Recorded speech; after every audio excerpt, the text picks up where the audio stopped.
Labą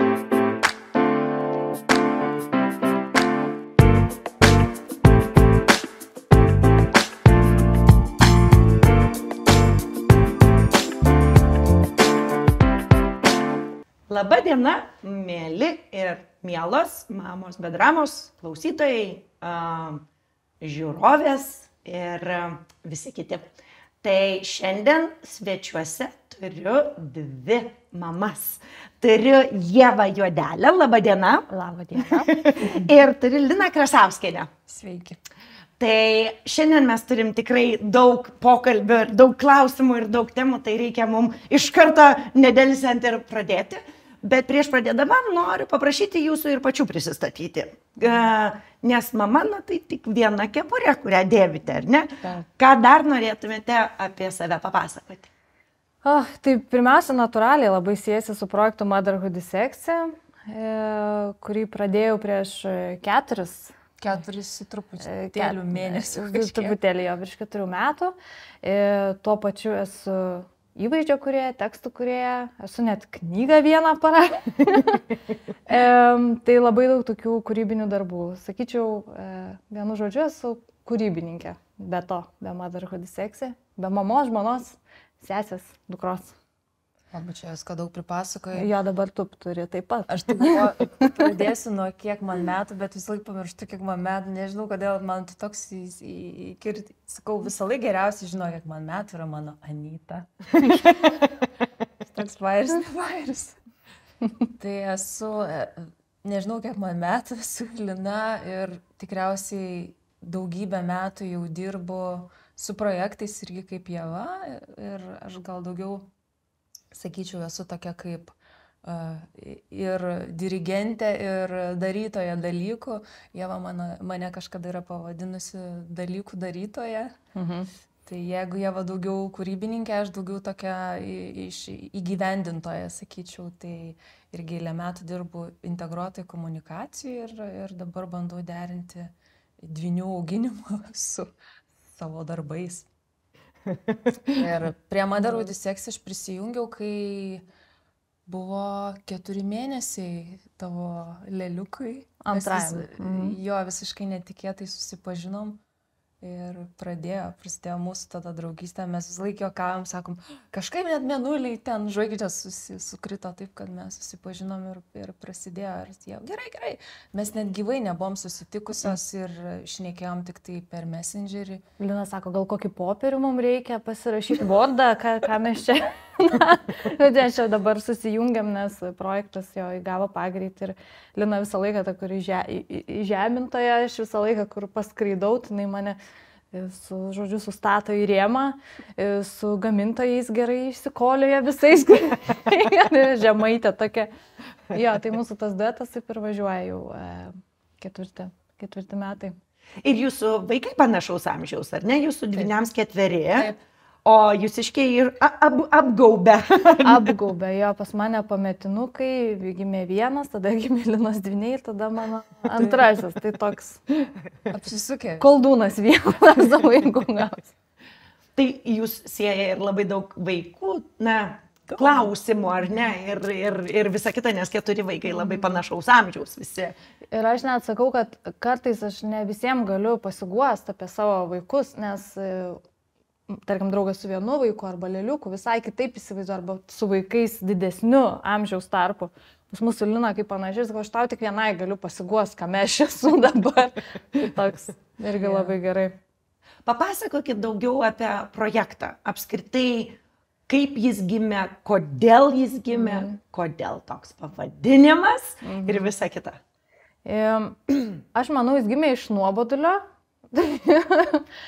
Buvo tokia stadija, kai tiesiog fotografavau tą motinystės kasdienybę, bet ne tuos visus fainus lėliukiškus, bet kitus skalbinius, ten tą indų Himalajus kriaukliai, ten visus, tas tyrelės, nutaškytas paviršius. Man kažkodėl juokinga tas pasirodė ir pasigalvoju, čia kažkaip tą pavadinčiau Motherhood Dissection, toks labai sarkastiškas. Bet neturėjau ką su to daryti ir paskui atsirado tokia moteris, aš rašydavau savo paskyroje socialinių tinklų tokius atvirus laiškus, ką aš čia dabar išgyvenu ir jinai persitai sako, Ieva, aš jaučiu, kad man yra depresija pogimdyvinė gal tu turi kažkaip padėti, gal esi su kažkuo bendravus. Ir man atėjo ta mintis, kad ko gero tokių moterų yra labai daug, bet jos neiškyla į paviršių. Gerai, galvoju, reikia čia kažką padaryti. Ir tiesiog susikaupiau ir visą tą savo anksčiau fotografuotą šlykščiąją kolekciją tiesiog sukroviau Instagramą su savo tekstais, man labai patiko apie tai rašyti.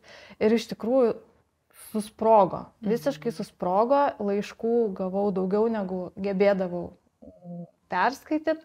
Po kai kurių ten ir užmigt neidavo ir panašiai, tas rautas labai didelis ir aš pajaučiu, kokia čia yra povandeninės srovės, kokios jos yra stiprios. Tai va, gerai, kad Lina prisijungė, tai padėjo man apdoroti visą šitą turinį. Ir taip, po biškį labai organiškai mes tą pasiėmėm nišą, kuri nėra saldžioji, galbūt edukacinė, filosofinė. Pas mus toks viskas eina per savironiją, sakyčiau, labiausiai. Tai šitas ir užkabino, nes aš buvau, dar kai nebuvau autorė greta prie šito projekto, prie Ievos, tai aš buvau paprasta sekėja, tiesiog žmogus.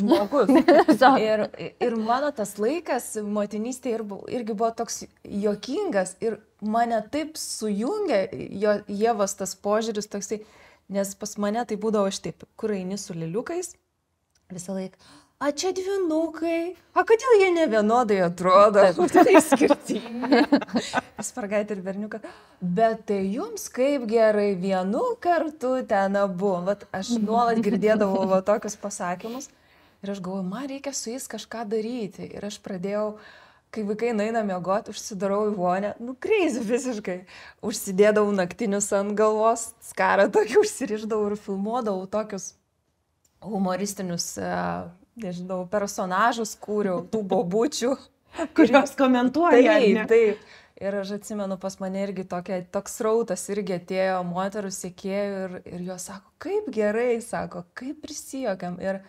Ir tada kažkaip tuo momentu Ieva pamatė, irgi man atrodo. Kažkaip pamačiau ir aš atsidariau jos tos video ir aš žiūriu ir man taip juokinga, kad aš net juoktis negaliu.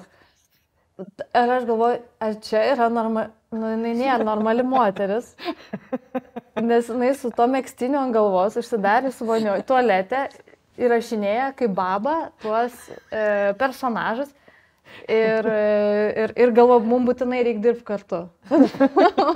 Čia yra kriterijus. Šitą mintis, taip, čia yra kriterijus tokio normalumo, kas man pasirodė normalu.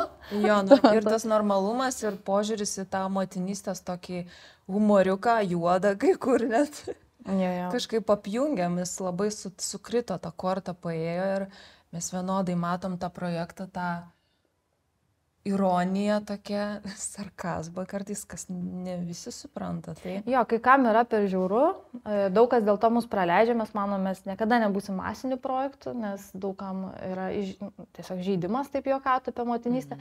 Mes esam giliai įsitikinusios, kad kantrybė ir humoras gali išgelbėti motinystę ir tėvystę.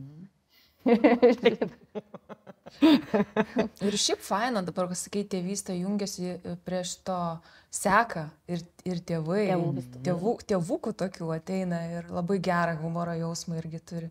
Ir tą pamato psichologinę, tą moters pjūvį, motinystės. Jie labai klausia, sako, paaiškinkit, kodėl jos taip daro. Kas jom yra? Taip, kodėl jos taip jaučiasi, kodėl čia taip sudėtinga. Ja. Bet padeda jiem. Yra tokių jau etatinių, kur ten reakcijos ir istorijos ir ten viską yra. Bet tokie jau leidžiama austėjai paklausti. Ar esate sulaukę tokių, šiek tiek užsiminėt, bet to, kaip jūs galite taip kalbėti apie motinystę ir aš suprantu tą tokį pasibaisėjimą, bet koks buvo pats baisiausias pasibaisėjimas, ar ne? Tarkim, kur jau ir jums atrodė, klausyk. Vienas buvo pradžioje, atsimeni, aš dabar atsimenu jį iki šiol, kai rašė oficialų laišką Vilniaus universiteto dėstytojas mums dėl pavadinimo. Sako, kaip čia gali būti mama ir vaikai ir seksi žodis, nes jie, kaip ir vienam burbule, koks čia seksi, jūs apie kūdikius kalbat, apie vaikus, pasirodė, mes apie tai net nepagalvom, nes,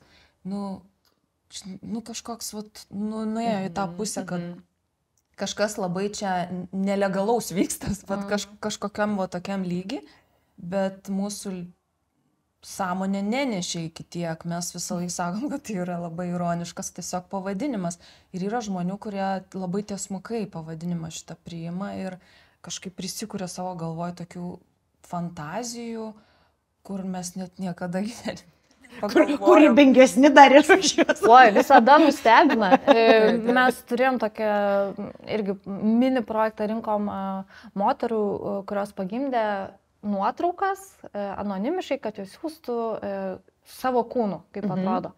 Ir gavom įspūdingą kolekciją ir žiauriai dėkojom, nes iš tikrųjų labai slečiai yra labai didelė stigma. Ne visos greit sugrįžta į save ir labai pergyvena, labai didelis kompleksas, labai daug nelaimingumo dėl to ir mes nusprendėm visą tai parodyti, kad tu esi ne viena, tu pažiūrėk. Ir ta turi celiulito, ir ta, ir strijos, ir pilvas, ir visos.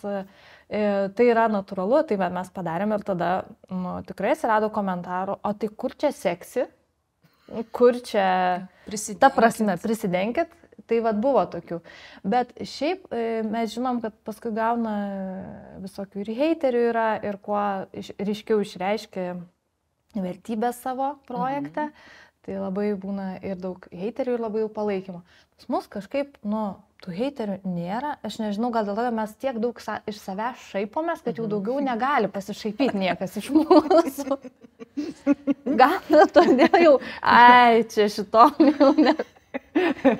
Maždaug neberizikuoja. Nereikia, jau čia jos pačios save čia patrolina. Bet turbūt irgi labai gerai ir apskritai kitoms mamoms matyti jūs besišaipančias iš savęs. Jo, ir Austėja buvo taip, aš nuėjau pas draugę, pas pažįstamą, kuri žinau, kad yra pedantė, juoda pedantė, nesvarbu 1-2 vaikai pas ją, baltos grindys, metaliniai paviršiai, kur ant spaudėliai visi matosi.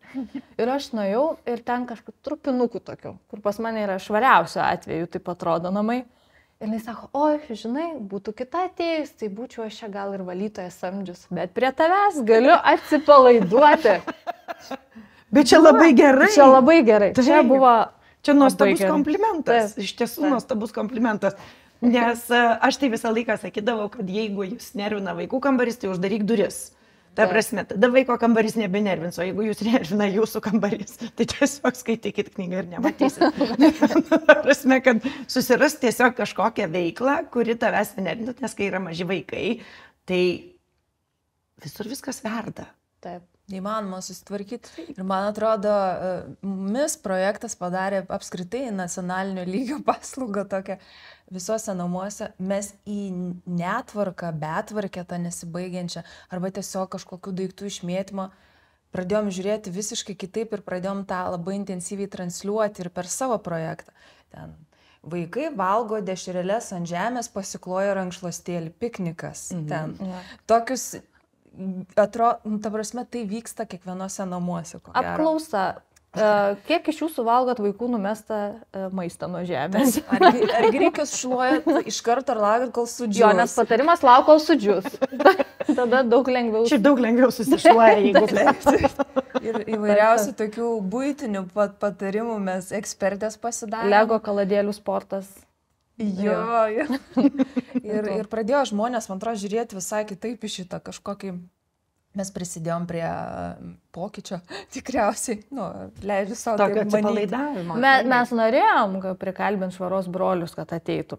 Bet nesiėmė, pagalvoju, kad per daug tikrai.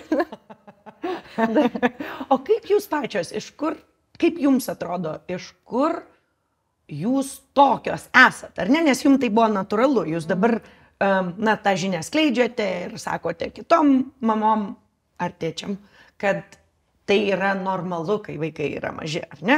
Bet iš kažkur tai jūs jau tokios pačios atėjote, ar ne? Ar tai jums šeimoje susiformavo, ar jūs nusprendėte tuo gyventi, ar čia buvo jūsų susitarimas, kad taip gyvensite? Kaip jums tai atrodė, tarkim, normalu? Kaip jūs normalizavote savo gyvenime tą pačią netvarką? Ar tą patį besikeičiantį kūną ir taip toliau ir panašiai. Aš nežinau, iš viso ar galima kažką nuspręsti motinystėje, kad aš dabar va tai bus Ir tada taip nebūna, man niekada. Tai man atrodo, čia visiškai organiškai gavosi. Gal pradėjau bent jau aš pagauti tą tokį, kad čia yra normalu, čia yra ok, kai pamačiau, kad aš negaliu padaryti kitaip, kad ta kontrolė, tu turi ją kažkada paleisti. Ir turbūt tos asmenės savybės. Ieškoti iš ko pasijuokti, iš ko sukurti turinį, ieškoti kaip žmonėm nuoširdžiai apie tai papasakot. Tai turbūt mūsų projekto vienas ir yra iš tokių kertinių savybių tas atvirumas, tas toksai iki skausmo. Nes mes iš tikrųjų, kai darom, tai yra viskas taip, kaip yra. Nepritemta, ne dėl kažkokių peržiūrų, bet, iš tikrųjų, mums tas labai labai svarbu. Ir asmeniniam lygiai, ir projekte. Aš Ievą papildysiu ir galvoju dabar asmeniškai, ko gero, aš tą netvarką, šiaip aš esu gana tvarkingas žmogus, esu mašina tik mašina vis laik. Bet namai. Tai ko gero man tas atėjo iš nuovargio, iš tokio, kai pradėjau statyti motinystėje po pirmų vaikų metų, ko gero prioritetus, nes man viskas buvo prioritetai. Ir aš kai pamačiau, kad aš nebegaliu, aš netraukiu, aš nemiegu, aš pikta, kažką reikia daryti kitaip. Ir tvarka nebetapo mano prioritetu ir aš tada atsipalaidavau, kai paleidi vieną, tada paleidi kitą ir tada tampa taip gerai. Ir tada svarbiausia, kad kažkaip pradedi galvoti, kad aš esu pailsėjus, aš esu visai kitaip nesu pavargus ir vaikai visai kitaip žiūri ir tada mes kartu tvarkomės. Ne, pas mane šito nėra. Ir kitaip jo, truputėlį. Žiūrėk, kitaip jo. Tai prioritetų sustatymas man padėjo žiūrėti į namus, į buitį, tvarką kažkaip žymiai paprasčiau. Nes tu turi visą laiką būti motinystėje, kiek išeina pailsėjęs. Nes ne tik vaikai yra, dar ir partneris yra. Ja, yra visko. Iš tikrųjų, tai pirmas signalas jau, kai būnam piktos, nes mes, kadangi labai daug dirbam kartu, tai tas darbas į draugystę yra peraugęs, tai jau žinom, pirmas signalas, kai esi pikta, vadinasi, kažko yra per daug, kažko nespėjai, kažkur yra pasiektas limitas. Ir elementariai, ką darai, tai dienotvarkiai, tada išbrauki kažką, ką tu gali, o gal tą 1 valandą darbo, tu gali susitvarkyti tuos namus prieš grįžtant vaikams, tavęs taip nenervins. Kažkokius darai, tada elementariai kompromisus pats su savim, nebūtinai viskas turi būti 100%. Tai toks. Bandom kažkaip atsipalaiduoti, varėm anksčiau daugiau, o dabar varom mažiau. Su amžium. Su amžium. Ir mes su vaikų amžium. Mes dažnai dabar pasišnekam atsisėdusios, apskritai sakau, Ieva, tu pažiūrėk į šitą projektą, kiek mes visko daug padarėm, nes mes seniau tik varydavom. Ir Ievai dar prieš laidą sakau, šitas projektas yra mūsų archyvas, dienoraštis, kokios mes buvom, kai gimė vaikai ir kokios mes esam dabar. Ir mes bandėm išvynioti ir pasakyti, tos kelis išrinkti esminius momentus, kad mes esam iš tikrųjų ramesnės dabar. Seniau, jeigu buvom tokios kovotojos mamos, gal į kraštutinumus. Tokios anarchistės gal labiau buvo. Nes, pavyzdžiui, mūsų pirmas laidas paklausius, mums dabar ausis raitojasi. Nes ten cenzūros buvo absoliučiai 0 ir kai kurie pašnekovai išėję prašydavo iškarpyti, sako, nes aš kitą rytą atsikeliu, aš bijau, kokios ten išėjai. Ir mes tikrai atrodė, kad mums ta motinystė užgriuvo kaip paauglystės amžiuje, mes viskam priešinamės, viskam ne, čia filosofija, jokių filosofijų, ten primaitinimas, tada ne, primaitinimas, toks atrodo, kad mes ėjom prieš, bet tai dabar suprantam, buvo dėl to, kad mes pačios nesusipratom, kas čia vyksta, kaip Lina šiandien gerai pasakė, kaip į skalbimo mašinai mestus. Tai galvom, gal tapom brandesnės, bet visgi gal ne visai, tiesiog ramesnė. Tokios. Kažkokia įsigrynino matyti esminiai, momentai šeimoje. Vaikai, kas svarbiausia tau yra, nes viskas negali būti svarbu. Ir dar prisiminiau, kad komentatoriai komentuodavo irgi, jūsų turinys labai fainas ir geras ir viskas gražu, bet sako, nesikėlė. Tai dabar jau priaugom prie šito. Dabar nebesinori.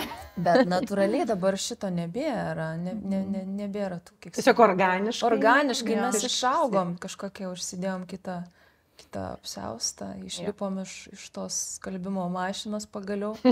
Ir va jau ties 5 metais jau mum jau dabar susigyvenam, kad jau dabar mes galim atsisėdusios ramiai pasikalbėti ir rinktis, kur eiti, pas ką kalbėti, kur mes norim būti, ką mes norim daryti. Ir labai faina, mes labai, nežinau, aš visą laiką labai giriu ir didžiuojuosi, ką mes esam padariusios. Ir pasiekusios, ir paskutinis tas mūsų įrašas su motinos diena ir komentarai mamų ir asmeninės žinutės parodė, kad mes vis dar, man atrodo, nesam iki galo supratusios, kiek mes esam padariusios ir gal per mažai netgi savo paplekšnojusios per petį.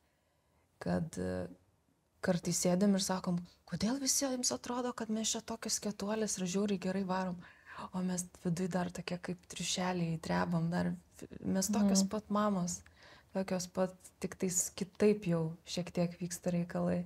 Bet smagu, kad jūs išdrįsote apie tai kalbėti. Aš manau, kad tai ir skiria, nes ne kiekvienas gali apnuoginti savo pažeidžiamumą, ar ne? Ne kiekvienas gali pasakyti, kad čia aš esu pažeidžiama ir pažeidžiama per ironiją, per savikritiką, per visus šitos dalykus. O tai yra brandos ženklas. Tai turbūt man būtų netgi sau leisčiau taip apibendrinti, kad jūs jau buvo ganėtinai brandžios pradėdamos, ar ne, nes nebijojo to autentiškumo ir nebijojo parodyti jo, iš savęs pasijuokti, nes iš savęs pasijuokti jau reikia brandos, ar ne, jau reikia galėti, nes paprastai mes labai jautrus esam, mūsų ego yra jautrus ir kai iš mūsų juokiasi nėra malonu, nėra taip, ar ne. Bet kai pradedi pats iš savęs juoktis, tada jau kaip ir kitiem nebe toks fasonas iš tavęs juoktis. Jau užbėgi. Jau tada su tavim juokiasi, ne iš tavęs. Taip. Ir tada yra, aš manau, kad tai įneša labai daug tokios ramybės, nes iš kur mano prieš tai buvęs klausimas, nes mes su sese labai dažnai diskutuojam, kad mano labai kitoks požiūris buvo į motinystę.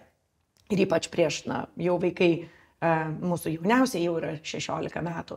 Tai kažkaip, nors mes visų pirma labai jauni susilaukėm vaikų ir aš manau, kad tai labai padeda turėti tą tokį atsipalaidavusi požiūrį, nes kai tu bandai kabintis į gyvenimą, kai tu bandai kabintis į karjerą ir dar studijuoji ir turi mažų vaikų krūvą, o tavo tėvai dar yra jauni ir turi savo kitus mažus vaikus ir, nei jam ten savaitgalį labai norisi matyti tavo vaikus, nes jie dar savo vaikų turi.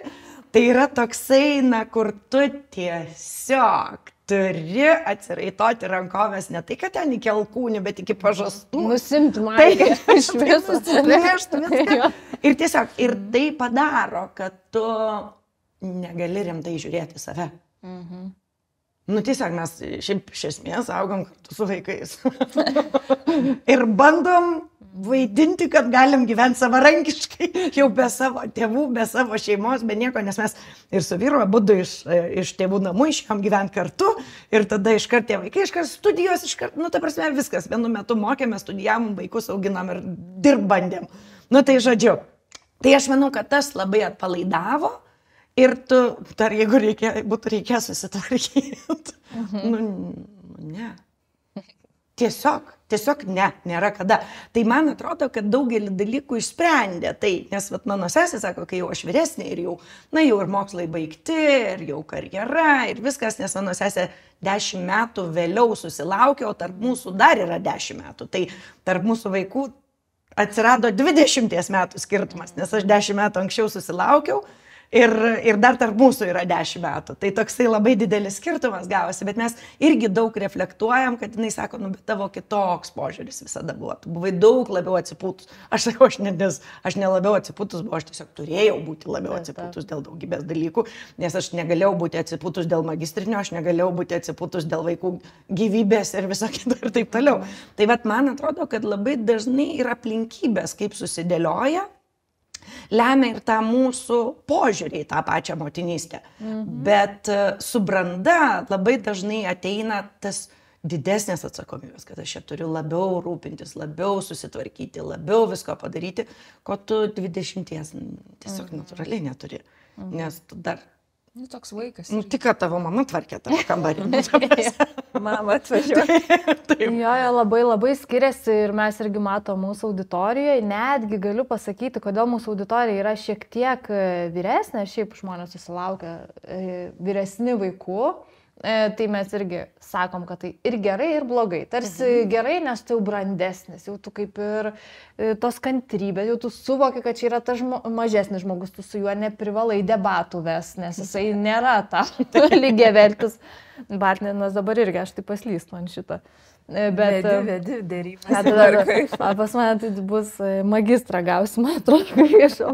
Bet, tarkim, tos jaunesnės mamos, jos mūsų net neseka, nes jau man atrodo, o kas čia sunkaus? Kur čia jūsų problemos? Taigi mes su to vaiku einam ten ir į barą, ir ten varom nardyti, ir pietų Afrikas, ir visa kita. Jos kažkaip tos jaunesnės mamos dažnu atveju turi visų pirma jų daugiau fiziniai pajėgumai, jos gaivališkesnės yra dar, nes tikrai po 30 tas kūnas atrodo ir tas su kiekvienu gimdymu kitaip, bet... Ačiū Dievui, kad iš karto. Kad vienu kartu. Jo, bet tikrai yra. Ir tie jaunesni žmonės matos, kad jie kitaip augina šiek tiek vaikus negu vyresni ir kuo vyresnis, kuo daugiau pasidaręs, vaikas tampa tarsi tavo projektu. Tai vat irgi mes visą laiką diskutuojam tuos du ekstremus, kur yra jau tas helicopter parenting, kur yra visko, yra per didelė gausa. Ir iš tos per didelės gausos kartais būna, krenta į labai prastą savijautą, tai toks disonansas šiek tiek. Tu turi tiek daug, bet esminio momento trūksta ir mes esam pastebėję, kad trūksta pasikliovimo savim, kad žmogus nuo per didelio kiekio jis atitrūksta nuo savęs. Tai va daug mes esam tu iš tikrųjų pastebėję tendencijų kažkokių, per tuos metus kartojasi ir ta motinystė, jinai, manau, yra visiškai kitokia. Dabar. Vien jau nuo tų sąlygų. Taip, ir nuo galimybių, nuo visų tų galimybių. Aš labai gerai prisimenu, čia kalbant apie amžių, juokingai nuskambės, bet kai gimė mūsų trečia dukra, man buvo 26, turbūt, ar 27 kažkiek. Wow. Ir žodžiu, ir aš sakau Daunoravičiui, kuris mūsų vaikus priėmė, sakau, aš kažkaip labiau pavargus jaučiuosi. Ir jisai sako, tau nebe 20.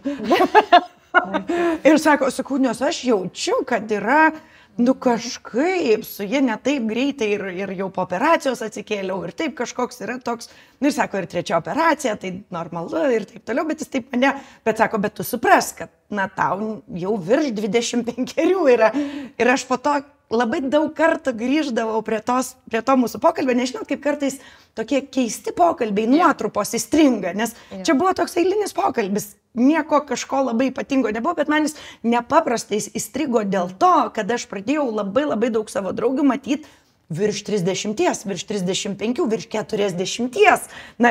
Gimdančių vaikus mes turime dabar labai daug draugų, kur turi labai mažus vaikus. Ir mes su vyru vis pasikalbam, kaip kur mūsų vaikai jau labai dideli palyginus, ar ne?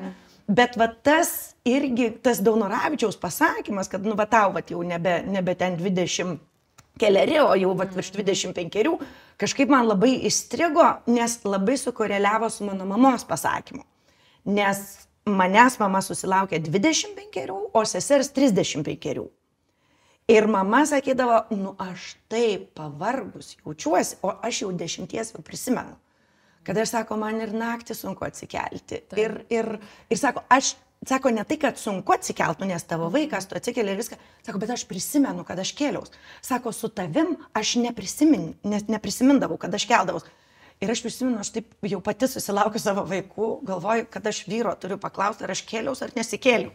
Nes aš irgi neprisimindavau. Nes tiesiog, tunkšt ir užmiegi iš karto. Taip, atsibudai, pamaitinai, tunkšt toliau miegi, nes tiesiog matyti yra kitoks ritmas. Ir aš manau, kad labai svarbu kalbėti apie tai, apie ką jūs kalbat, būtent iš tos pusės, kad, yra normalu, kai tau yra, 30 plus, 35 plus, 40 plus, 45 dabar jau irgi plus, ar ne, kad, kad tu atsikeli ir nebeužmiegi, pavyzdžiui. Ar ne? Kad tai normalu ir fiziologiškai yra normalu, kad tai nėra tai, kad tu nenormali ar kažkas su tavim nenormalaus yra. Taip, ir paskui atsiranda, tai kodėl tu čia neini į vakarėlius, kodėl tu čia dabar to alkoholio nevartoji, kodėl tu čia... Todėl, kad aš nebeturiu resursų. Aš noriu, mano vienintelis kriterijus yra išsimiegoti ir gerai jaustis. Ir aš nebeturiu daugiau. Čia stand-up vakaras mūsų buvo ir pasakojom savo mini stand-upus, tai sakiau, kaip skiriasi mano laikas prieš vaikus ir kaip skiriasi, koks jis dabar yra, mano happy endingas, koks yra. Seniau, kur ten, turėdavai jėgų, po barus galėdavai gastroliuoti ir dar į darbą išeiti ir dirbti, o dabar yra magnio stiklinė, šiltas konis ir lova ir viskas. Goodbye. Ir goodbye, ir mano čia yra didžiausia laimė, dienos pabaiga. Taip. Serialas su jogurtu. Jūs buvote paleidę tokią paslaugą Survival Kit, ar ne? Čia kaip išgyvenimo rinkinys, ar ne? Taip. Papasakokite daugiau apie tai ir kodėl apskritai reikia to rinkinio. Aš dabar galvoju, kaip jisai gimė. Gimė dėl to, kad mums pačiom poreikis buvo tikriausiai tokio dalyko, bet kokios ištakos jo buvo, koks ten įvykis buvo, aš nelabai atsimenu, bet ten mes sakėm, kad būtinai reikia konkrečiai šitų daiktų. Kažkas seksi, kažkas intelektualaus, kažkas būtinai valgomo arba geriamo. Kažkas kūnui ir kažkas iš Miss Merčo. Tai buvo 6 arba 7 daiktai su partneriais, įvairiausiom įmonėm, brandais, prekių ženklais. Mes dėdavom į tokią juodą prabangę dėžutę kiekvieną mėnesį tuos daiktus. Su asmenišku laišku. Laiškas būdavo irgi ten labai svarbus, kertinis momentas irgi buvo, nes mes ten rašydavom tos laiškus tokius labai gilius, būdavo kaip psichologo kėdėj terapinis toks momentas ir mum pačiom ir to mamom. Ir aš prisimenu, kai išėjo pirma dėžutė, mūsų dar buvus kolegė Erika atsiuntė, sako, žiūrėk, jinai mama eina gatve, pasiėmusi dėžutę, stumė vežimėlį, prisėdo prie suoliuko, atsidarė dėžutę, įsitraukė šokolado batonėlio visą gabalėlį ir suvalgė. Ir jinai parodė mums, kad, sako, žiūrėkit, sako, jūsų survival kitas. Tai vyksta, jos gauna juos jau, mes ten laukiame. Buvo iš tikrųjų labai čia su tuo survival kitais labai įdomi patirtis, nes Lina, kaip sakiau, labai su tiekiais ir visais gamintojais moka bendrauti. Tai pas mus iš tikrųjų vyko toks mažas bizniukas ir mano vyras tai juokdas, ką jūs čia darot, o pas mus buvo statybos, nebuvo grindų, nieko nebuvo, mes būtuose abi 2 kambarių ir pareina pirmas užsakymas, arti ten 1000 tų dėžučių ir mes, tai kur mes pakuosim? Nepagalvoju. Tai mano vyras sako, žiūrėk, duok man laiko iki savaitgalio, aš sudėsiu grindis vienam kambarį. Jisai sudėjo grindis, mes greit išsišlavėm ir mes pakavom. Tam kambarį mes kelias dienas pakavom, su tai nemokėjom dar kaip ten efektyviai daryti. Ten amžiais tada kažkuris vaikas susirga. Mums ten būtinai mes turim tik 3 dienas, tada pasikraunam į savo universalus iki lubų tų dėžių, vežam į Omnivą, nes kurjeris nebetvažiuoja jau pas mus ten. Tai mes ten būdavom tokios viską nuo A iki Z, tada galvom, ne, mums reikia sandėlio. Bet sandėlio mes neįperkam. Bet mums reikia. Tai mes ten Kalvarijose radom linoleumu išklotą sandėlį, kur net tas savininkas sakė, mergos, jums reikia čia surūkyti galit, sako, nesvarbu man. Tai mes ten irgi pasidarėm, kaip bairį, žodžiu. Tai labai fainai, nes buvo gal 12 mėnesių siuntėm ir tiesiog natūraliai visas tas produktas, jis išėjo savo ciklą ir mes jį uždarėm. Be jokio ten kažkokių tai graudenimus ir visa kita. Tai buvo labai faina patirtis ir iš verslo pusės, ir iš kūrybinės, ir iš projekto, kad žmonės, mes siekiam, kad pačiupinėtų ne tik tas skaitmeninius vaizdus, bet prisiliesti jų realiai, kiek įmanoma. Bet tai, kaip sakai, ciklas išėjo ir pas mus nuolat cikliškai vyksta kažkokie dalykai. Tu pasižiūrėk, išėjo Survival kitas, tada atėjo Fail Moms. vakarėliai mūsų. Papasakokit apie juos daugiau. Tai ten yra, aš sakau dabar, tai yra Motherhood is Sexy kažkoks esminis genas. Esminis genas. Mūsų iš tikrųjų žinutė su tais renginiais yra labai aiški, kad mes norim, kad nesėdėtų tos mamos, nemirktų iš to ekrano, nesidepresintų, nesilygintų. Jūs geriau nusipirkit bilietą ir ateikit, nes yra apie 400 žmonių, kurie susirenka, tokios pat mamos, ir mes ten turim žiauriai gerą laiką. Ir gimė iš to, kad, man atrodo, aš buvau pas Simona. Simona yra iš Fail Nights, tokie renginiai apie failus, bet jie yra labiau orientuoti apie verslo failus. Ir aš pas ją buvau, pasakau savo korporatyvuose failus. Ir tada jinai sako, žiūrėk, bet tu turi tą projektą. Sakau, tai mes padarom kartu. Nes jinai yra labai gera vedėja. Ir jinai žino, kaip paruoštas pranešėjus visus. Tai mes taip kaip ir susikolaboravom ir gimė iš Fail Nights, Fail Moms. Ir tai yra būtent stand-upai, net open mic'as, nes tai nėra profesionalios stand-uperės, apie jų motinystės failus. Ir mes kiekvieną tų mūsų open mic'erių ir aprengiam, ir apmokom, ir būnam tos kelius mėnesius iki renginio, ir būna ir jom nerealu, ir auditorijai, ir toks mes matom, kaip yra svarbu ne tik kažką online daryti, save filmuoti, selfies ir taip toliau, bet išeit gyvai, nes mes manom, kad šitam skaitmeniniam amžiui būtinas gyvas kontaktas, būtina ta bendruomenė, grįž prie to žmogiškumo tokio. Prie tos gyvos bendruomenės, ne tik virtualios. 5. renginys mūsų buvo dabar ir kiekvieną kartą jis darosi vis toksai geresnis, su tokiu geru prieskoniu kiekvienas. Ne kiekvienam irgi, bet jisai... Aš paskutinį kartą jį pavadinau tokiu visuotiną terapiją mamų įvyksta, nes tas juokas taip išlaisvina, taip žemina, paleidi viską. Būni ten ir tikrai pamiršti, kad namuose ten, kažkas ten verkia, serga ten ar dar kažkas susitvarkys. Viskas gerai.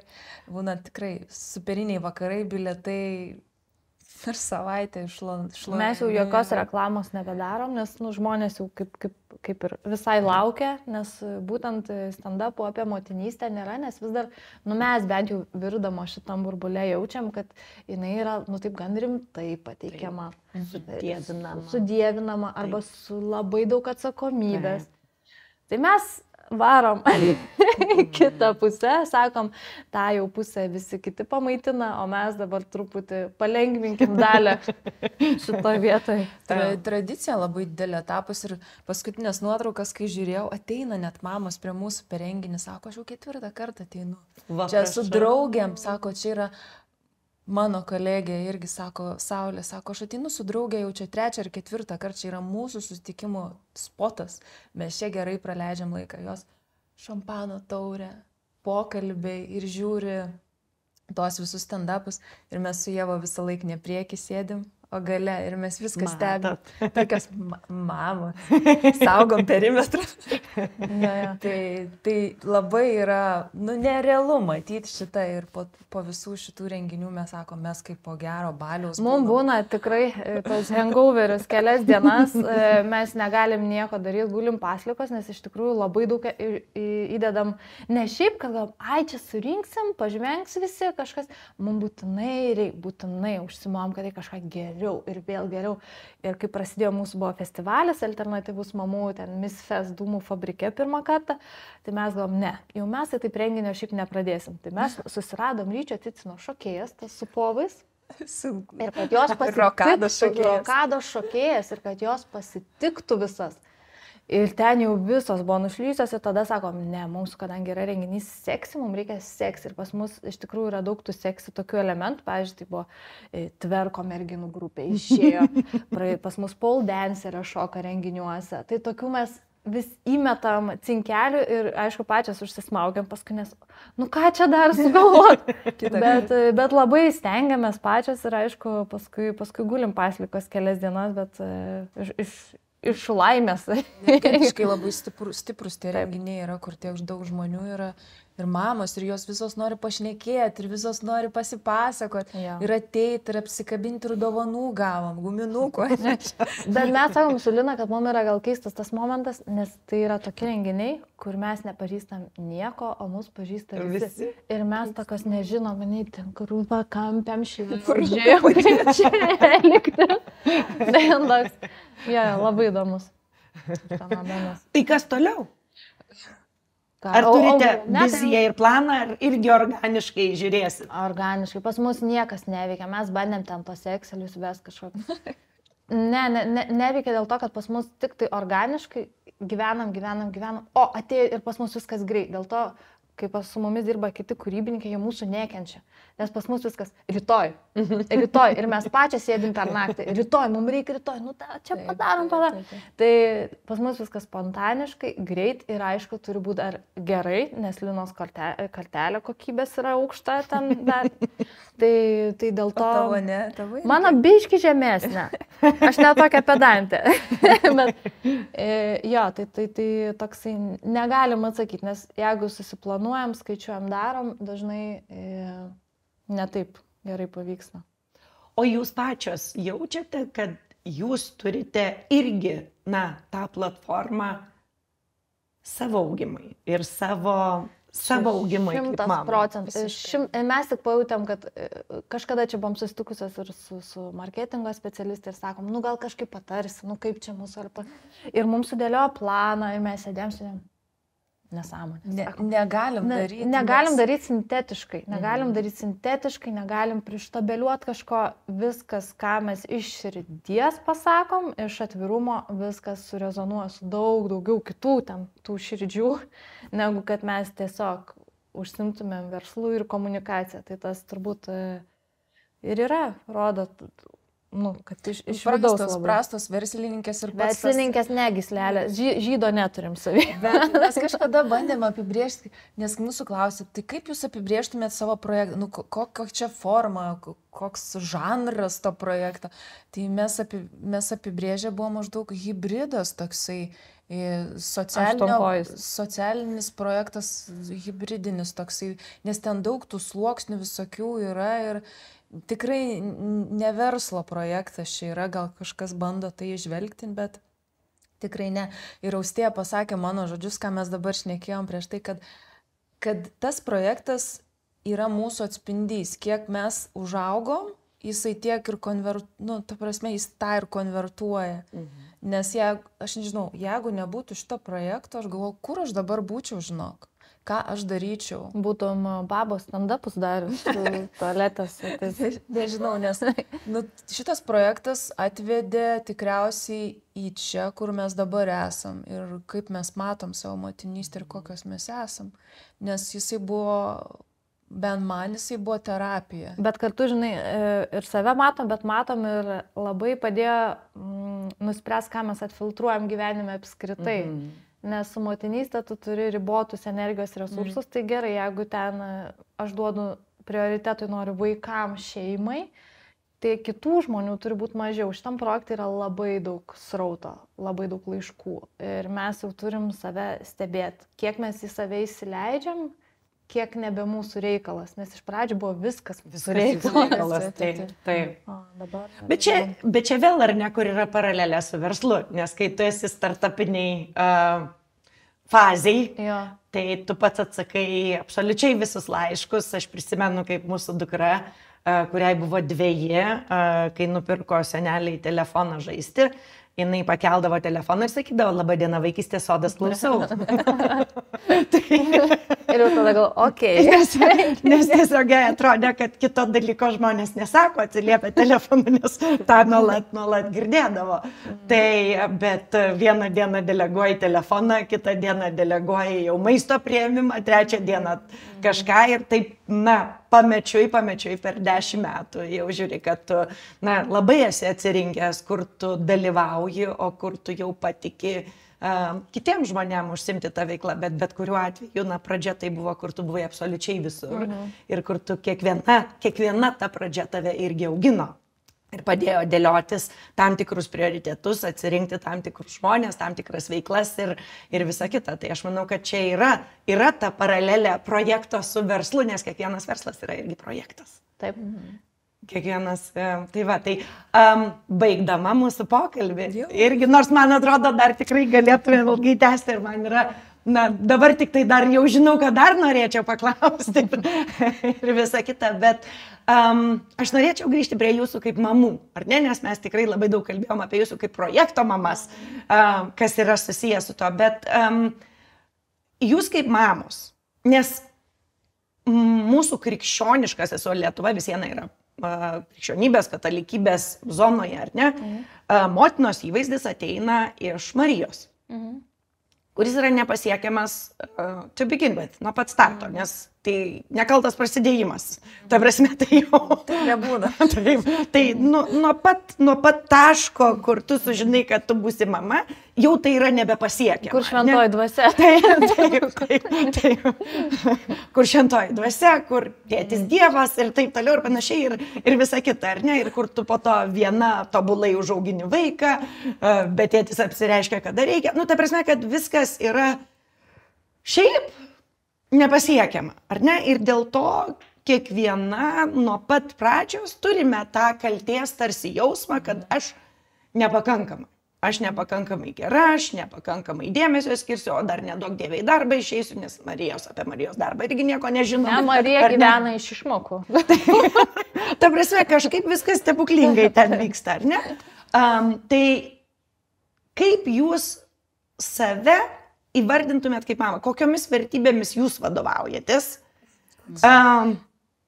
Ir vertybės, kai aš sakau, tai aš neturiu omeny jau to labai dieviško ar to tokio dvasingo labai, bet iš esmės galbūt netgi tie kertiniai akmenys, kaip vertybės, kurie jūs laiko kaip mama kiekvieną. Leisiu tau atsakyti. Pirmą iš patys sudėtingiausią klausimą. Labai sudėtingas klausimas. Mes sėdėjom prie apvalaus stalo ir galvojom, jau pasidalink. Ne, tu pasidalink. Kas mane laiko motinystėje, ko gero yra... Aš augau visai kitaip, man atrodo, nei aš dabar auginu savo vaikus ir aš visą laiką, man atrodo, mano vertybė yra ta savirefleksija, kaip aš noriu auginti dabar savo vaikus ir gal nesigręžiuoti tai ir nesiskaudinti, nes aš visą laiką sakau, kad kai aš tapau mama, man buvo pats sudėtingiausias dalykas, nes iš spintos pradėjo byrėti visi viskas, ten įvairiausi dalykai, problemos ir man vertybė dabar didžiausia yra, kokia aš esu pati kaip asmenybė, stipri, manau, pakankamai ir aš noriu auginti vaikus tokius, kad jie irgi būtų savireflekstiški ir aš juos kasdien mokau džiaugtis mažais dalykais. Man atrodo, man pavyko labiausiai šito momentą, nes aš nemokėjau to daryti. Kai gimė vaikai, aš pradėjau tą mokytis ir man atrodo, čia toks esminis motinystėje momentas yra būti dėkingu ir džiaugti šito momentu ir aš vaikus savo mokau dėkingumo ir kad jie džiaugtųsi dabar. Dabar einam visi į mišką, žiūrėsim, kaip skruzdėlynas juda ir mes būsim labai visi happy, nes šiandien esam visi sveiki ir rytoj neaišku, kaip čia gali būti. Mokau savo vaikus kasdien dėkoti už paprasčiausius dalykus. Mes darom vakarienę, po darbo yra labai sunku, grįžus dar padaryti kažką. Tai pasakojam apie tai, kad čia laikas skirtas yra šeimai, mes kartu sėdim prie stalo, visi valgom ir mane vieną dieną visiškai išvertė Jonas iš Klumpių. Sako, mama, ačiū už maistą. Ir čia yra man didžiausi tokie nuopelnai, kad aš esu gera mama, aš kažko išmokiau vaikus. Tai man vertybiškai šitie momentai yra labai labai svarbus. Ir man atrodo, iš šitų tiesiog žmonės auga geresni šiek tiek vieni kitiem ir stengiuosi tai tęsti ir daryti, nes tai veikia. Aš paskui gaunu grąžą iš vaikų. Tos tokius mažus momentus. Mama, aš tave myliu. Arba ten mūsų tradicija, kiekviena vertybė man yra tradicijos mūsų mūsų ritualai maži. Iš tokių mažų dalykų susideda, nežinau, mano laimė. Šiaip iš principo aš dabar galvoju, kokia aš esu laiminga mama, šiaip iš tikrųjų, nes kiekvieną vakarą, tarkim, mes paslapti viens kitam pasakom, nu, ten lopšinė, aišku, ir aš tau pasakysiu vieną paslaptį. Aš tau ir aš tau noriu padovanoti daug žvaigždžių. Tai ten verkt gali paskui, bet man čia yra vertybė, ko aš neturėjau pati, tarkim, vaikystėje ir man atrodo dabar čia tas toksai stiprus momentas yra ir kas mane labai veda į priekį irgi stengtis dar kažką daryti. Augti kartu su vaikais ir pasakyti tą. Nu, ne kiekvienas gali pasakyti vakarais, aš tave myliu, ne? Ir kai šitą pasako, ir taip išlaisvina, ir taip gerą pasidaro, ir pačiam ir taip lengva, ir tu matai, kad vaikai kartu auga irgi su šito dalyku visu. Dabar jie vaiduosiu atsakyti. Nes to reikės nosinėlė jau tras, man atrodo. Jo, man šiaip iš tikrųjų Kalina pasakė apie myliu, man labai patiko mano vyro sesuo, kuri 5 vaikus augina. Ir jinai pasakė labai vieną fainą dalyką, sako, su vaiku reikia vieną kartą dienoj pasijuokti ir vieną kartą bent jau pasakyti, kad myli. Tai toks atrodo, kad ir kokia jau ten diena, kad tu užsiknisęs, jau kad ir kaip vis tiek šitus du bandai kažkaip integruota komunikacija. Nes iš tikrųjų labai atpalaiduoja tas pasijuokimas, tas lengvumas. Man apskritai motinystė yra turbūt mano silpniausia vieta. Tokia, kur aš kiekvieną dieną iš tikrųjų galvoju, kiek aš dar nemoku, kiek aš dar... Man tai visiškai yra sutapatinu su asmeniniu augimu ir man čia yra kiekvieną dieną savirefleksija. Kiekvieną dieną aš matuoju kiekvieną ten milimetrą kantrybės. Nes aš pati esu labai tokia nedegtukas, bet kantrybė tikrai neturiu aš jos labai daug, o su vaikais jie būtinai tą išbando ir būtinai tokie vaikai gimdo, kur dar labiau išbando. Tai tikrai kiekvieną dieną bandau tą daryti savirefleksiją kaip mama. Ir ne tai, kad aš būčiau tobulesnė ten maiste, paskaitime, ten šitame. Man svarbiausias yra santykis. Jeigu aš jaučiu, kad aš santykį forsuoju arba aš bandau kažką imituoti, aš iškart blogai jaučiuosi. Tai ir aš supratau nesenai, kad jeigu vaikas gimsta, nebūtinai tu su juo gerai sutarsi. Nesgi tavo atėjo visiškai unikalus žmogus su tavo kažkokiam savybėm, bet aš labai tikiu šitų dalykų, kad būtinai ateina toks žmogus, kuris tave turi labiausiai paauginti, labiausiai išmokinti. Ir tikrai negimsta šiaip savo ir dėl to man labai gražu matyti ir savo draugų artimų augimą, kurios pradeda žiūrėti sąmoningai, kad pala, tai čia man nereik baust, man nereik pykt, man nereik čia keiktis kažko, man reik suprasti, kad man reik padaryti tą shift, tą mindset ir matyti viską plačiau. Ir aš kiekvieną dieną, kad ir koks tas rytas į tą darželį būna, aš vis bandau save atitraukti, pamatyti tą big picture, kad čia yra tik tas vienas rytas, tik tas vienas konfliktas, o mes esam tokie laikini. Ir iš tų tokių gal filosofinių pamąstymų, gal jie dvasingi galima pasakyti, bet jie iš tikrųjų labai padeda. Nes irgi grįžti prie to pačio dvasingumo, tai toks kažkaip, kad ir kiek daug to žemiškumo, nes motinystė labai įžemina stipriai su savo būtim, bet kartu reikia nepamesti tokio didelio matymo, kad apie ką mes čia esam, kodėl tie vaikai atėjo, ne tik mes jiems duodam, bet jie mums duoda irgi. Labai toks pakilęs, kažkoks turi būti virš, nu gerai, dabar mama pakils virš kambario ir apžvelgs. Jeigu jie išeis. Kad jeigu būtų sraigtasparniu, tai būti tuo, kuris mato tą didelį paveikslą. Drono. Tai labai jums ačiū, kad atvykote. Labai malonu buvo susipažinti. O aš jums linkiu tai ir toliau skleisti tą juoką. Nes meilę, aš manau, visos mamos turi. Ar ne? Ir lengviau su tą meilę susigyventi, nes ji ateina, galbūt ne tą pačią akimirką, bet anksčiau ar vėliau keliais takeliais per aplinkui arba tiesiai, bet ateina. Ir turbūt jeigu mamos ateina ir domisi ir skaito ir seka ir žiūri, tai viskas gerai yra su ta meilė, bet labai svarbu nepamiršti. Ir su ta mama mes visą laiką sakom, jeigu tu jau atėjai ir tu skaitai, vadinasi, jau Viskas tu gerai, esi, jau tu nori būti. Taip, aš visą laiką tėvam, kurie ateina pas mus mokykloje arba sodelėje į susitikimus, tai sakau, žiūrėkit jau vien tai, kad jūs atėjot. Rodo, kad viskas bus gerai jūsų vaikams. Tai sakau, šimtmečio čia galim šitą susitikimą baigti ir jūs galite eiti namo. Ir visi maždaug tai ką dabar. Sakau, nes taip, tai rodo, kad jums tikrai rūpi, nes dažniausiai visada neteina tie, kur tu labiausiai nori, kad ateitų. Ir kur atrodo, kad aš galėčiau kažkuo pasidalinti, kažkaip užvesti ant kelio, kažkaip įkvėpti ir kažkur kažką sukalibruoti padėti.